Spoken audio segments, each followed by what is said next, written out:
పిల్లలు కూడా ఉన్నారంటున్నారు. సమాజంలో ఏమన్నా అవమానాలు అట్లాంటివి ఎదురయ్యాయా? మీ భర్త శవాలు తీస్తాడు, హుస్సేన్ సాగర్లో పడిన శవాలు తీస్తారు, అట్లా ఆ పని చేస్తాడు, ఈ పని చేస్తాడు, అట్లాంటివి ఏమైనా మీకు ఎదురయ్యాయా? అలాంటివి ఎదురైనాయి అన్న, కానీ మేము ఎవరికి చెప్పుకోలేదు. ఎందుకంటే ఒకటి, నా పెద్ద కొడుకు కడుపుతోటి ఉన్నప్పుడు ఈ పాపని రోడ్డు మీద ఎందుకు పెట్టాలి అని చెప్పి కింద రూమ్ అడగడానికి పోతే, ఆ రూమ్ తీసుకున్న ఒక 4వ రోజుకు 5వ రోజుకు పక్కన వాళ్ళు ఉండి వాళ్ళు శవాలు తీస్తారు, వాళ్ళ దగ్గరకు పోవద్దు, వాళ్ళ భర్త శవాలు తీస్తారు, మీరు దూరంగా ఉండండి, మీరు నీళ్ళు పట్టుకున్న ముందు పోతే పక్కకు జరగండి అనే అవమానాలు పన్నాము. కానీ మేము పట్టించుకోలేదన్న.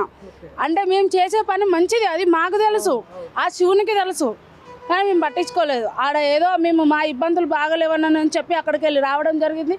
మళ్ళీ నేను ఇదే రోడ్ పైన నా పిల్లగాన్ని పెట్టుకొని ఇక్కడనే ఉండడం జరిగింది.